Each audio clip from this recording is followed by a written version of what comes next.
Good morning to all my dear students. Welcome to study Mantra. मैं KP Singh आपके लिए फिर से लाया हूँ कुछ नई वोकैब जादुई ट्रिक के साथ।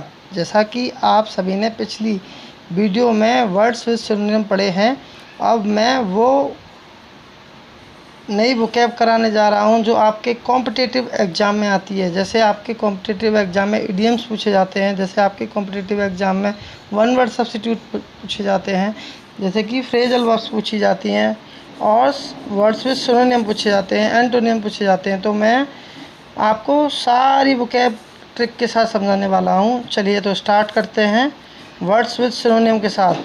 तो आज का हमारा पहला वर्ड है सैंग्यूनरी। वर्ड है सैंग्यूनरी, SANGUINARY।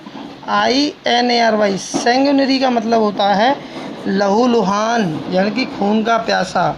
सिनोनिम है इसका ब्लडी। ब्लडी तो इसको याद कैसे करेंगे? ट्रिक क्या है? सैंग्यूनरी, संग नारी का छूटा, संग नारी का छूटा तो बंदा कैसा हो गया? खून का प्यासा। अरे कोई तो रोक लो भैया सजय देवगन को, तो खून का प्यासा हो रहा है। संग नारी का छूटा, सपना छोड़ के चली गई। ठीक है, तो संग नारी, संग नारी का मतलब संग नारी का छूटा, तो क्या होगा? खून का प्यासा। तमंचा निकाल लिया, बढ़ा दिया किसी को। ठीक है, समझ में आया? संग नारी का छूटा। तो दूसरा वर्ड है हमारा सावंत। सावंत मतलब होता है विद्वान। क्या होता है? सावंत का मतलब होता है विद्वान, इंटेलिजेंट। सिनोनिम है इसका इंटेलिजेंट। तो राखी सावंत कैसी हैं? विद्वान है। राखी सावंत कैसी हैं? विद्वान है। मजाक हो गया भैया ये तो। राखी सावंत कैसी हैं? विद्वान है। सावन के झूलों ने मुझको बुलाया और मैं किसके पास आया? सावंत के पास आया। ठीक है, तो सावंत कौन है? विद्वान। ठीक है, नेक्स्ट वर्ड है हमारा शाम। शाम मिस SHAM, शाम। शाम का मतलब होता है नकली या झूठा। इसका सिनोनिम होता है फेक या लायर। तो शाम भैया कैसे हैं? नकली हैं भैया, झूठे हैं, फ्रॉड हैं, फेक हैं, लायर हैं। नेक्स्ट वर्ड है हमारा सिनाइन, SININE। सिनाइन मतलब होता है मूर्ख, यानी कि सिनोनिम होगा इसका फुलिश। तो सिनाइन को कैसे याद करेंगे? सारे 9 लड़के, सिनाइन मतलब सारे 9 लड़के कैसे हैं? मूर्ख हैं, किसी में बुद्धि नाम की चीज़ नहीं है। सिनाइन, सारे 9 लड़के कैसे हैं? मूर्ख हैं। नेक्स्ट वर्ड है सैनिटी, SANITY। सैनिटी मतलब होता है विवेक, एक्मिन। अरे शांति देवी में विवेक नहीं था, इसलिए उसने फांसी की सज़ा लगवा दी अगले को। शांति देवी में विवेक नहीं था, बुद्धि नहीं थी, इसलिए अगले को फांसी की सज़ा लगवा दी। तो आई थिंक आपको पांचों वर्ड्स याद हुए होंगे। चलिए चलते हैं हमारे नेक्स्ट पोर्शन पर, वो है ईडियम्स। ईडियम्स का मीनिंग जानते हैं आप? मुहावरे जो अक्सर पूछे जाते हैं एग्ज़ाम में। तो आज हमारा पहला ईडियम्स पढ़ेंगे आप, add fuel to fire. Add fuel to fire बहुत बार एग्जाम में पूछा जाता है। तो ऐड का मतलब होता है जोड़ना, फ्यूल का मतलब होता है ईंधन, और फायर मतलब होती है आग। कि ईंधन में क्या डालना? आग डालना। भाई ईंधन में आग डालोगे तो उत्तेजित हो जाएगी, समझ में आ रहा है? तो इसका मतलब होता है इंसाइट, उत्तेजित करना। या फिर हम दूसरी लैंग्वेज में कह सकते हैं टू कॉज एडिशनल एंगर। या फिर एक और लैंग्वेज में एग्जामिनर दे देता है to make the matter worse, to make the matter worse. चलिए दूसरा है हमारा, अक्सर पूछा जाता है एप्पल ऑफ डिस्कॉर्ड। एप्पल मतलब सेब, डिस्कॉर्ड मतलब होता है झगड़ा। ठीक है, तो एप्पल ऑफ डिस्कॉर्ड का मतलब होता है झगड़े की जड़, कॉज ऑफ कैरल।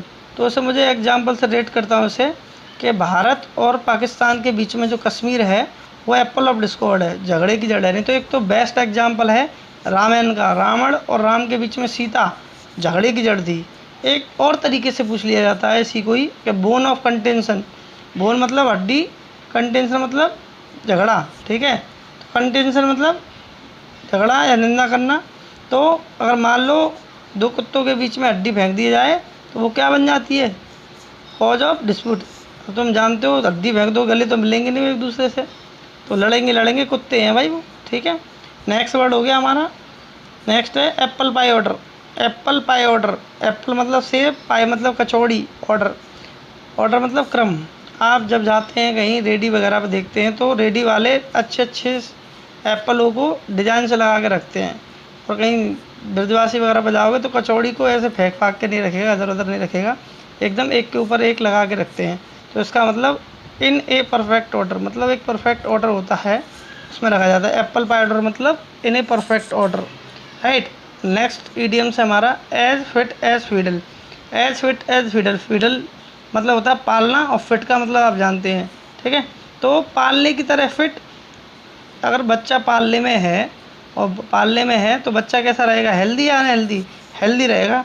तो एज ए फिट एज फीडल का मतलब होता है हेल्दी, ठीक है। नेक्स्ट ईडियम से हमारा as hard as nails. As hard as nails का मतलब है कि नाखून की तरह सख्त, नाखून की तरह सख्त जो आदमी होता है वो होता है इमोशनलेस। क्या होता है, इमोशनलेस। तो आपने इसी प्रकार से ईडियम्स ही पढ़ लिए। अब आइए वन वर्ड की बात करते हैं। कुछ वन वर्ड देखते हैं जो हमारे एग्जाम में अक्सर पूछे जाते हैं। आजकल कोरोना वायरस चल रहा है, लोग बाहर निकलने से डर रहे हैं, ठीक है। तो उस डर को क्या कहते हैं, ठीक है। आता है एग्जाम में fear of having a disease, बीमारी नहीं हो जाए भैया, बाहर मत जाना, कोरोना हो जाएगा, ठीक है। तो उसको कहते हैं nosophobia. Fear of having a disease को कहते हैं नोसोफोबिया। नोसो का मतलब होता है हैविंग डिसीज़ और फोबिया का मतलब होता है डर। आई थिंक आपको अच्छे तरीके से याद हुआ होगा। फियर ऑफ रिटर्निंग होम, तो कह रहा भैया घर वापस मत जाइयो, कोरोना हो जाएगा, घर वालों को दूर रहियो भैया, घर वापस मत जाइयो, मुंबई है मुंबई रहियो, वापस मत आइयो। फियर ऑफ रिटर्निंग होम, तो इसको कहते हैं नोस्टोफोबिया। क्या कहते हैं, नोस्टोफोबिया। नोस्टो मतलब होता है रिटर्निंग होम और फोबिया मतलब होता है क्या, डर यानी कि भय। नेक्स्ट आपका वन वर्ड है one who looks at the bright sides of things.